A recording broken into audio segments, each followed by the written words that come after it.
The most disrespected person in America is the black woman.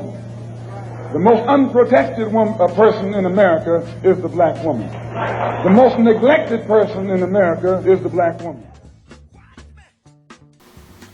After reading this quote by Malcolm X, I realized that I personally agree with it, but to an extent, of course.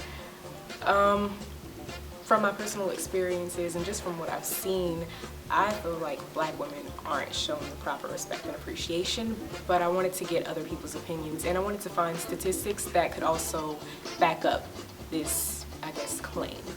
So that's where this documentary came from, and I hope you guys enjoy it.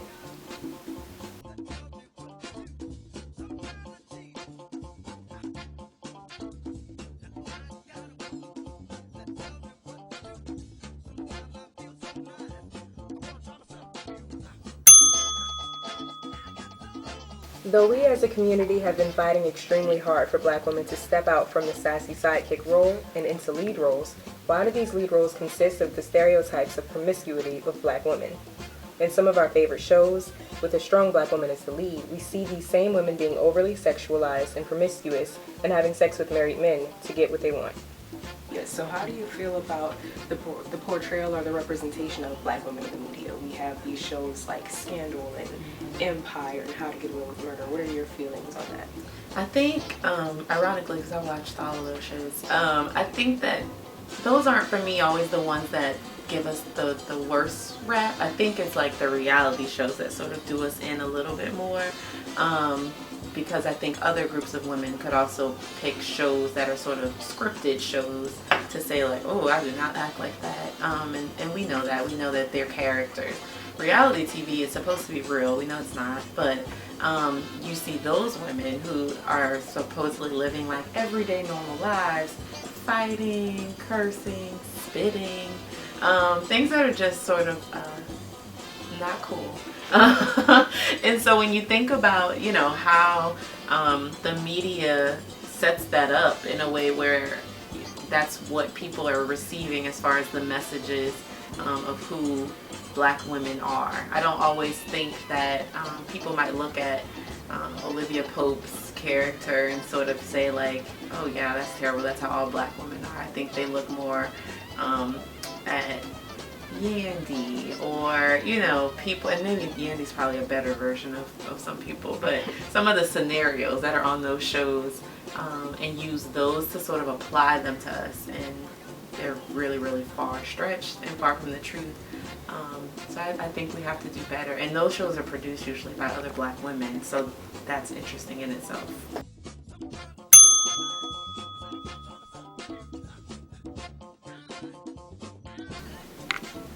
Stereotypes have plagued our society since the beginning of our time here on Earth. Stereotypes in the black community, though, seem to go beyond the boundaries of words and into our lives. They hold us back from receiving jobs and sometimes even keep us from loving one another. As we heard in Lakeitha's interview, promiscuity is one of the stereotypes that surround the black woman. Another widely known and widely believed stereotype is of the angry black woman.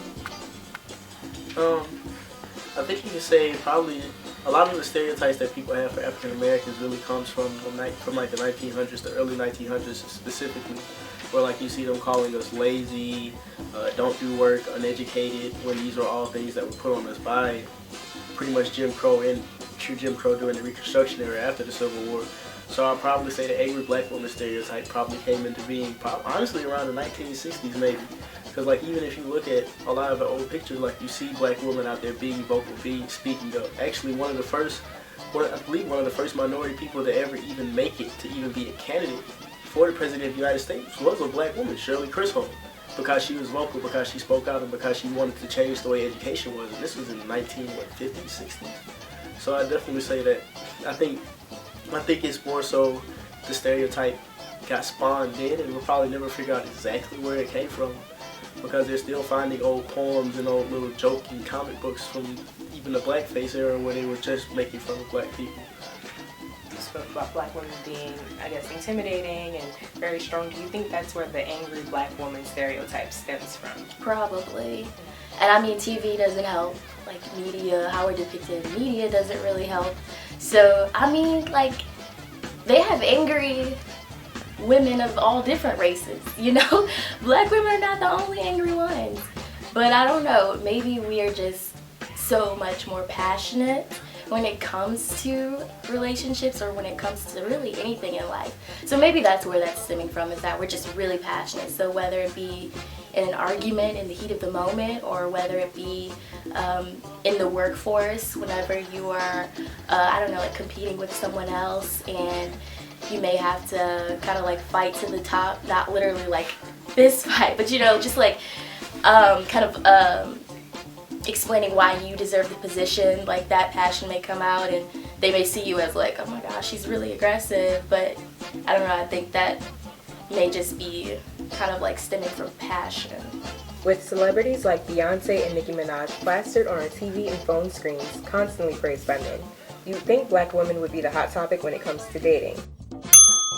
But according to data from various online dating sites, black women are the most undesired demographic. According to OkCupid, black women are more likely to respond than any other race of women, but they are least likely to be replied to by all races of men. The Facebook dating app Are You Interested shows that black women are 3 times more likely to respond to a black man than any other woman, but black men were more likely to respond to any other race of women over black women. Overall, statistics show that most races of men and women prefer counterparts of another race, except for black women who tend to prefer black men. According to online dating sites, the most undesirable demographic is black women, especially whenever it comes to black men. So why do you think this is? Why do you think black men don't want to be with black women? That, honestly, that's weird, because, I don't know, I feel like, okay, I'm thinking about it correctly.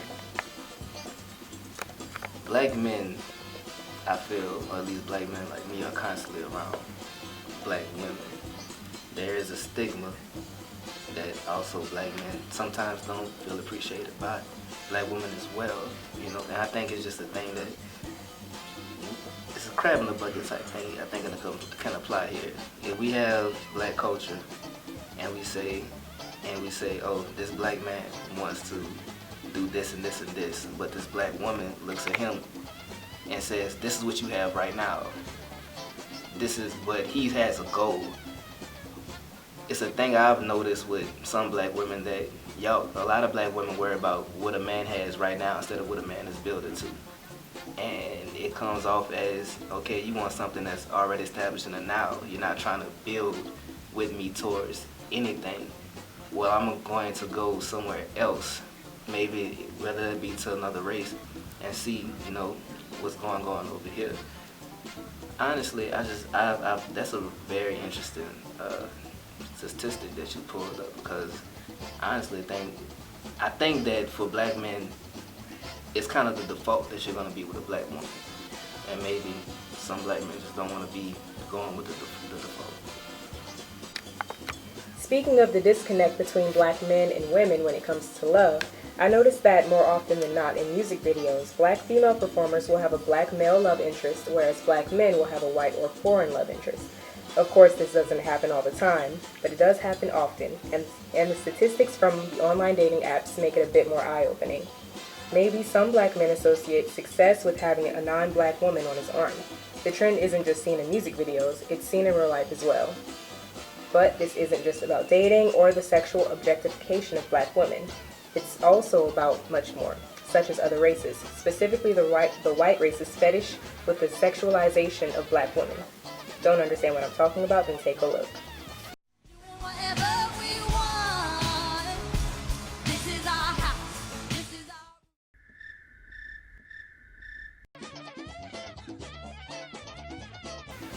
Speaking of the intersectionality of this all, not only is it hard to be a black woman from a racial standpoint, but it's hard to be a black woman from the standpoint of feminism as well.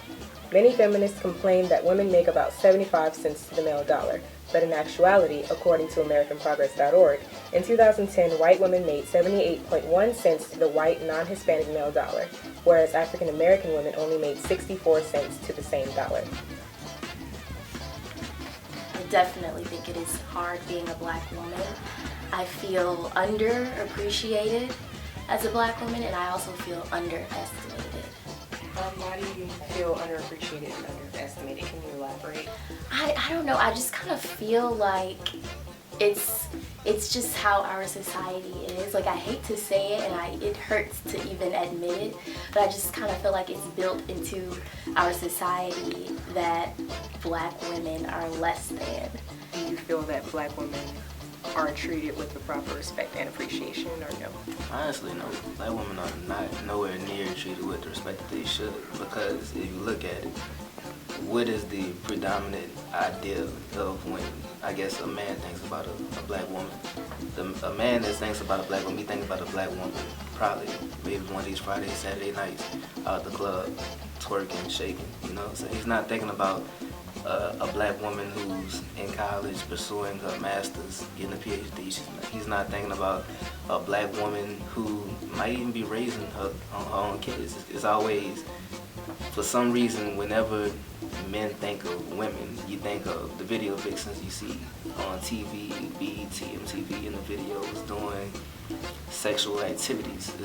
It's rarely, well, I'm not going to say rarely, but it's not frequently those black women who are pursuing their goals that you think about when you think about black women. But of course it isn't all bad. Once again, pulling statistics from AmericanProgress.org, African American owned businesses are the fastest growing segment of the women owned business market and are starting up at a rate 6 times higher than the national average. Our first black family is in the White House, and First Lady Michelle Obama is one of only 3 First Ladies in history to have her master's degree. Beyonce has received the most Grammy nominations by a female artist, which is 53, and she's won 20, making her one of the top Grammy winners of all time, after other big names like Quincy Jones and her husband Jay-Z. According to Examiner.com, in 2013, black female-owned businesses generated $44.9 billion in revenue. And black women hold more than half of all science and engineering degrees in the black community. Black women have proven to be great, but when it comes to showing our respect and appreciation for them, we still have a long way to go. So what's wrong with us? Absolutely nothing.